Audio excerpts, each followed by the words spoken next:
അങ്ങനെ ഒരുപാട് കാലങ്ങൾക്ക് ശേഷം ലാലേട്ടൻ തൻ്റെ താടി എടുത്തിരിക്കുക. ഈ ഒരു താടിയെടുപ്പ് ഇത്രത്തോളം സംസാര വിഷയമാകുന്നത് എന്തുകൊണ്ടെന്ന് വെച്ചാൽ അത് മോഹൻലാൽ ആയതുകൊണ്ടാണ്. ഒടിയൻ എന്ന ഒരു സിനിമ മോഹൻലാൽ എന്ന് പറയുന്ന നടൻ്റെ ലൈഫിൽ, അതായത് പേഴ്സണൽ ലൈഫിലും അതുപോലെ തന്നെ സിനിമ കരിയറിലും ഉണ്ടാക്കിയെടുത്ത ആ ഒരു ബാഡായിട്ടുള്ള ആ ഒരു എഫക്റ്റ് ഈ ഒരു സിനിമ വേറെ ഏതോ ലീഗിൽ പോകാൻ പോകുന്നു എന്നുള്ള രീതിയിലൊക്കെയായിരുന്നു ഇതിൻ്റെ അപ്ഡേറ്റ്സും ഹൈപ്പും പ്രൊമോഷനും എല്ലാം വന്നിരുന്നത്. പിന്നെ അവിടെ തൊട്ട് ഇതുവരെ ഏറ്റവും ലാസ്റ്റ് കണ്ട ഫിലിം എന്ന് പറയുന്നത് പപ്പേരകത്ത ആ ഒരു ക്യാമിയോ ആണ്. ഫുൾ ക്ലീൻ ആയിട്ടുള്ള താടി മാത്രം എടുത്തൊരു ലുക്കിലുള്ള ഒരു സിനിമ അതിൻ്റെ ഇടയ്ക്ക് സംഭവിച്ചിട്ടില്ല. ഇപ്പോൾ നരസിംഹ ആയാലും നമ്മുടെ രാവണപ്രഭു ആയാലും അങ്ങനത്തെ ആ ഒരു ടൈപ്പ് സിനിമകൾ എടുത്ത് നോക്കുന്ന സമയത്ത് ഓറ എന്ന് പറയുന്ന വേർഡിൻ്റെ ആ ഒരു മീനിങ് എന്താണെന്നുള്ളത് നമുക്ക് അതിൽ കാണാൻ പറ്റും. അതുപോലെ തന്നെ പഴയ ഇമേജുകളൊക്കെ കാണുന്ന സമയത്തും ആ ഒരു ഇവിടെ കുറേ ഇതുണ്ട്, ആ ടെക്സ്റ്റേഴ്സും കാര്യങ്ങളും ഒക്കെ നഷ്ടപ്പെട്ടിട്ട് പേസ്റ്റ് ചെയ്തതുപോലത്തെ ഒരു ഫേസ് ആയിട്ട് മാറിയിട്ടുണ്ട്.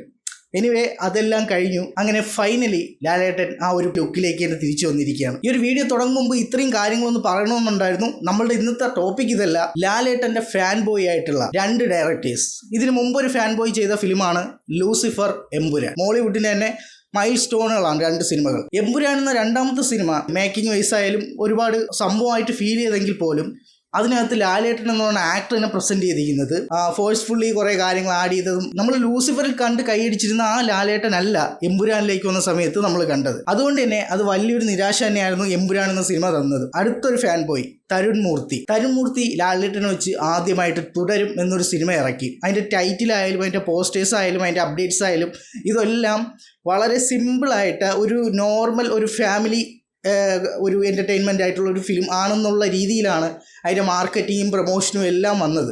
എന്നാൽ സിനിമ ഇറങ്ങിക്കഴിഞ്ഞപ്പോൾ അതിൻ്റെ അകത്തുള്ള ആ ഒരു കോർ എലമെൻ്റ് അല്ലെങ്കിൽ ആ ഒരു സിനിമയുടെ അൺഎക്സ്പെക്റ്റഡ് ആയിട്ടുള്ള ഒരു സസ്പെൻസ് ആയിരുന്നു ലാലേട്ടൻ്റെ പെർഫോമൻസ്. കുറേ കാലങ്ങൾക്ക് ശേഷം നമുക്ക് ആ ഒരു പഴയ ലാലേട്ടൻ എന്ന് പറയുന്ന ആ ഒരു പെർഫോമൻസിൻ്റെ പീക്കിൽ വരുന്ന കുറേ മൊമെൻറ്റ്സ് ആ സിനിമയിലൂടെ കിട്ടി. അതൊരു നല്ല സിനിമ ആയതുകൊണ്ടും അതുപോലെ തന്നെ ആ സിനിമയ്ക്കകത്ത് ലാലേട്ടനെ എങ്ങനെയാണോ കാണാൻ ഒരു ഫാൻ ബോയ് എന്ന നിലയ്ക്ക് ഒരു ഫാൻസും കാണാൻ ആഗ്രഹിച്ചത് ആ എലമെൻറ്റും ആഡ് ചെയ്തുകൊണ്ട് അതുപോലെ തന്നെ അതിൻ്റെ കണ്ടൻറ്റും ആ രീതിയിൽ മേക്ക് ചെയ്തുകൊണ്ട് ഒരു സിനിമ തരുൺ മൂർത്തി നമുക്ക് തന്നു. അത് അടുത്തൊരു മൈൽ സ്റ്റോൺ ആയിട്ട്, അതായത് കഴിഞ്ഞൊരു ഫാൻ ബോയ് 2 ചിത്രങ്ങളും നമ്മുടെ മോളിവുഡിൻ്റെ മൈൽ സ്റ്റോൺ ആണെങ്കിൽ അതുപോലെ തന്നെ ഒരു മൈൽ സ്റ്റോൺ ആയിട്ട് ഈ ഒരു ഫാൻ ബോയ് നമുക്ക് തന്നു. പൃഥ്വിരാജിൻ്റെ ആദ്യത്തെ അറ്റംപ്റ്റ് സക്സസ് ആണെങ്കിൽ 2ാമത്തെ അറ്റംപ്റ്റ് ഫ്ലോപ്പാണ്. ലൂസിഫർ എന്ന സിനിമയിലൂടെ കിട്ടിയ ഒരു ഹൈപ്പ് ഉണ്ട്, അല്ലെങ്കിൽ ആ ഒരു സിനിമയിലൂടെ കിട്ടിയ ഒരു എക്സ്പെക്റ്റേഷൻ ഉണ്ട്. ആ ഒരു എക്സ്പെക്റ്റേഷൻ്റെ ഡബിൾ ആയിരിക്കും അതിൻ്റെ 2ാമത്തെ പാർട്ടായിട്ടുള്ള എമ്പുരാൻ വന്നപ്പോൾ ഉണ്ടായിരുന്നത്. ആ ഒരു സിനിമയ്ക്ക് അത് മീറ്റ് ചെയ്യാൻ പറ്റിയിട്ടുമില്ല. അതുപോലെ തന്നെ അതിൻ്റെ അകത്ത് BGM ആയാലും മറ്റു കാര്യങ്ങളിലൊക്കെ ഒരുപാട് ക്രിറ്റിസിസം ആ ഒരു സമയത്ത് വന്നിട്ടുണ്ടായിരുന്നു. ആ ഒരു സിനിമ ഒരുപാട് സംഭവങ്ങൾ കുത്തി നിറച്ചതാണെങ്കിൽ പോലും അതൊരു ഓഡിയൻ അല്ലെങ്കിൽ ഒരു മോഹൻലാൽ ഇഷ്ടപ്പെടുന്ന ഒരാളെന്ന നിലയ്ക്ക് ഒരിക്കലും ആ സിനിമ ഒന്ന് ദഹിക്കുന്ന സിനിമയല്ല. അതേപോലെ ഇവിടെ തരുൺ മൂർത്തി എന്ന് പറയുന്ന 2ാമത്തെ ഫാൻ ബോയ് ആദ്യത്തെ സിനിമ എടുത്തു, തുടരും. അത് ഈ പറഞ്ഞതുപോലെ തന്നെ മൈൽ സ്റ്റോണൊക്കെ ആയി, നല്ല റെസ്പോൺസ് ഉണ്ടായിരുന്നു. ആരും നെഗറ്റീവ് പറഞ്ഞിട്ടില്ല. അത് നല്ല അത്രയ്ക്കും എല്ലാവർക്കും ഇഷ്ടപ്പെട്ട ഒരു ടോപ്പ് നോച്ച് ഫിലിം തന്നെയാണ്. നമ്മളെ ലൂസിഫർ വന്നതുപോലെ തന്നെയാണ് ഈ ഒരു സിനിമയ്ക്കും കിട്ടിയ റെസ്പോൺസ്. പൃഥ്വിരാജ് 2ാമത് അറ്റംപ്റ്റ് ചെയ്തു, ഫെയിലായി. തരുൺ മൂർത്തിയും 2ാമതായിട്ട് അറ്റംപ്റ്റ് ചെയ്യാൻ പോവുകയാണ്. ഈ ഒരു 2ാമത്തെ സിനിമയ്ക്ക് സ്വാഭാവികമായിട്ടും ഫസ്റ്റത്തെ സിനിമ തുടരുമെന്ന സിനിമയ്ക്ക് കിട്ടിയ ഒരു ഹൈപ്പുണ്ട്, അല്ലെങ്കിൽ ആ ഒരു സിനിമയ്ക്ക് ഇറങ്ങുന്നതിന് മുമ്പുള്ളതല്ല, ഇറങ്ങിയതിന് ശേഷം ഉണ്ടായ ഒരു എക്സ്പെക്റ്റേഷൻ ഉണ്ട്. ആ സിനിമ എത്ര നല്ലതാണ്, അതിൻ്റെ ക്വാളിറ്റി, കണ്ടൻ്റ് ആയാലും എല്ലാ കാര്യങ്ങളും.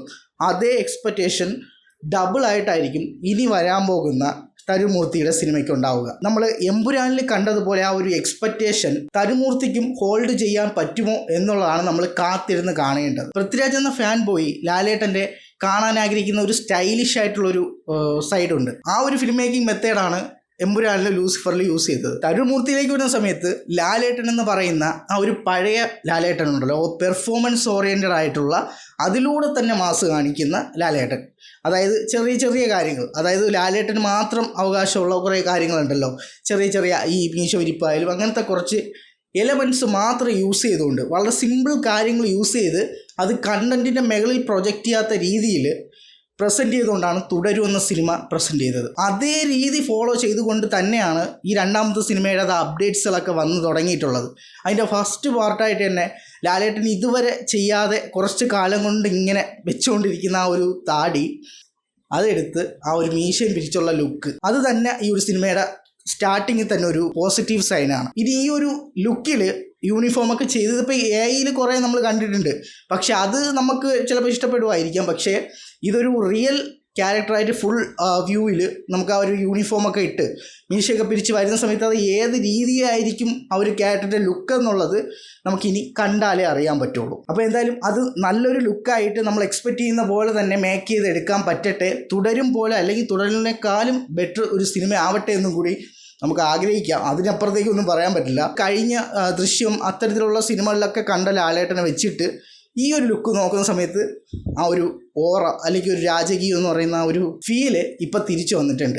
ആ ഫേസിൽ അത് കാണാനുമുണ്ട്. ഇതേ ലുക്കിൽ തന്നെ തുടരലിലൊക്കെ കണ്ട പോലെ ഈ സിനിമയ്ക്കകത്തും കുറച്ചും കൂടെ ആക്ടിങ് ഓറിയൻറ്റഡും ഒപ്പം ചെറിയ ചെറിയ മൈന്യൂട്ടായിട്ടുള്ള ഇത്തരത്തിലുള്ള കാര്യങ്ങളൊക്കെ യൂസ് ചെയ്തുകൊണ്ട് ഒരു ഫാൻ ബോയ് സംഭവമായിട്ട് തരുൺമൂർത്തിക്ക് രണ്ടാമത്തെ അറ്റംപ്റ്റ് പാസ് ചെയ്യാൻ പറ്റിക്കഴിഞ്ഞാൽ ദ റിയൽ ഫാൻ ബോയ് ആരാണെന്നുള്ളതിനൊരു ഉത്തരം കിട്ടും. ഈ ഒരു സിനിമയുടെ സക്സസ് ഡിപ്പെൻഡ് ചെയ്തിരിക്കും. രാജുവേട്ടൻ ഒരു റിയൽ ഫാൻ ബോയ് ആണെന്ന് ലൂസിഫർ തെളിയിച്ചു. രണ്ടാമത്തെ എടുത്തപ്പോൾ പാളിപ്പോയി. പക്ഷേ ഇതിൽ തരുൺമൂർത്തിയും ഫസ്റ്റത്തെ എടുത്ത അറ്റംപ്റ്റ് രാജുവേട്ടനെ പോലെ സെയിം സ്റ്റേജിൽ ഇപ്പോൾ വന്ന് നിൽക്കുകയാണ്. ഇനി ഈ രണ്ടാമത്തെ സിനിമയാണ് ഇവരുടെ ആ ഒരു കപ്പാസിറ്റിയെ നമുക്ക് കാണിച്ചു തരാൻ പോകുന്നത്. എന്തായാലും ഓവർ ഹൈപ്പൊന്നും കൊടുക്കാതെ മാന്യമായിട്ട് നല്ലൊരു ഡീസൻറ്റ് സിനിമ ആയിരിക്കും എന്നുള്ള പ്രതീക്ഷയിൽ കാണാൻ ശ്രമിക്കുക. ഈ ഒരു വീഡിയോയിൽ വേറൊരു കാര്യം കൂടെ പറയാനുണ്ട്.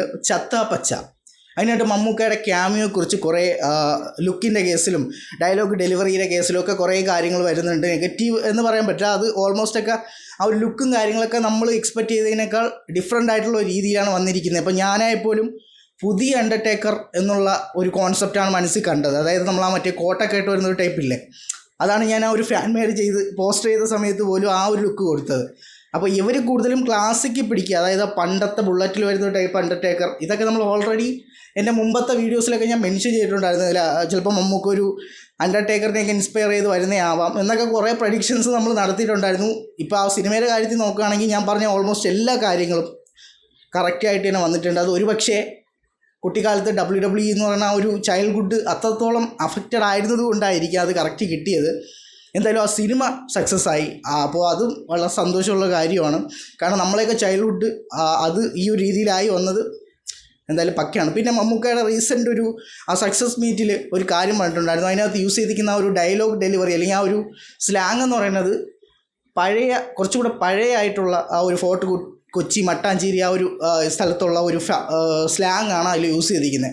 നമ്മളിപ്പോൾ കാണുന്ന ഒരു കൊച്ചി ടൈപ്പ് അല്ല, കുറച്ചുകൂടി ലൈറ്റായിട്ടുള്ളതല്ല. ഇത് കുറച്ചുകൂടി പഴയതാണ്. അപ്പോൾ അതുകൊണ്ട് തന്നെ ആ ഒരു കേൾക്കുന്ന സമയത്തൊരു അയ്യേ എന്നുള്ളൊരു ഇത് തോന്നും. ആ ഒരു ഇത് തന്നെയാണ് സിനിമയുടെ ഇത്. അപ്പോൾ എന്തായാലും അത് മുൻകൂട്ടി അവർ ചിന്തിച്ചത് ആ രീതിയിലാണ് പ്രസൻറ്റ് ചെയ്യാൻ ഉദ്ദേശിച്ചത്.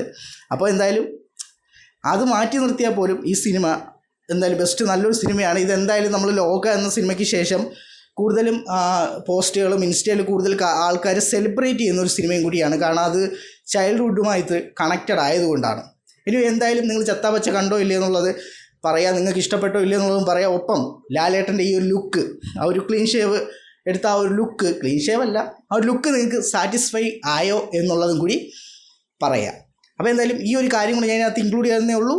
അപ്പോൾ എന്തായാലും കഴിഞ്ഞ നമ്മുടെ LCU അതുപോലെ തന്നെ അല്ലു അർജുൻ ലോകേഷ് ഫിലിമിനെ കുറിച്ചുള്ള വീഡിയോ നല്ല രീതിയിൽ സപ്പോർട്ടുണ്ട്. അപ്പോൾ അതിൻ്റെ ഒരു പാർട്ട് 2 വേണം എന്നുള്ള രീതിയിൽ തന്നെയാണ് ഞാനും പ്രതീക്ഷിക്കുന്നത്. അപ്പോൾ എന്തായാലും അതിനു മുമ്പ് നമ്മൾ വേറൊരു വീഡിയോ ചെയ്യുന്നുണ്ട്. നമ്മൾ ഇതിനു മുമ്പ് നെപ്പോ കിഡ്സിനെ കുറിച്ചൊരു വീഡിയോ ചെയ്തിട്ടുണ്ടായിരുന്നു. അതുപോലെ തന്നെ ജെൻസി പിള്ളേർ നസ്ലിനെയൊക്കെ ഉൾപ്പെടുത്തി അങ്ങനെ ഒരു വീഡിയോയും ചെയ്തിട്ടുണ്ടായിരുന്നു. അപ്പോൾ ഈ 2 സീരീസിൻ്റെ കൂടെ തന്നെ വേറൊരു കാറ്റഗറി ഉണ്ട്. പക്ഷേ അത് കുറച്ച് വലിയ വീഡിയോ ആയിട്ട് ചെയ്യേണ്ടി വരും. അതുകൊണ്ടാണ് ഞാൻ ഇപ്പോൾ ഈ ഒരു രീതി എടുത്തിരിക്കുന്നത്. ഒറ്റയ്ക്ക് വഴിവെട്ടിയൊന്നമാരുടെ വീഡിയോ അതിൻ്റെ ഒരു പാർട്ടായിട്ടായിരിക്കും നമ്മൾ ഈ വീഡിയോ അപ്ലോഡ് ചെയ്യുന്നത്. ഫസ്റ്റ് പാർട്ട് ഉടനെ വരുന്നുണ്ട്. അതിൽ നിവിൻ പോളി അതുപോലെ തന്നെ ടോവിനോ തോമസ് ആണ് ഫസ്റ്റത്തെ പാർട്ടിൽ വരുന്നത്. അതുപോലെ 2 പേര് വെച്ചായിരിക്കും നമ്മൾ ഓരോ പാർട്സായിട്ട് അതിൻ്റെ ചെയ്യുന്നത്. കാരണം അത് ഒറ്റ വീഡിയോയിനകത്ത് എല്ലാ സ്റ്റാർസിനെ ഉൾപ്പെടുത്താൻ പറ്റില്ല. അതുകൊണ്ട് തന്നെ നമ്മൾ ആ ഒരു കാറ്റഗറി അനുസരിച്ച് നമ്മൾ 2 പേരെ വെച്ചിട്ട് ഓരോ പാർട്ടായിട്ട് അപ്ലോഡ് ചെയ്തായിരിക്കും പോകുന്നത്. അപ്പോൾ ഈ ഒരു വീഡിയോക്ക് നിങ്ങൾക്ക് നോട്ടിഫിക്കേഷനായിട്ട് കിട്ടണമെങ്കിൽ സബ്സ്ക്രൈബ് ചെയ്തിട്ടേക്കാം. ഞാൻ റീസെൻറ്റ് വീഡിയോസ് ഇവിടെ കൊടുത്തേക്കാം. ഇതിനേക്കാൾ ഇടിയോട്ടായിട്ടുള്ള മറ്റൊരു വീഡിയോ കാണാം. It's me Anshad Nisar.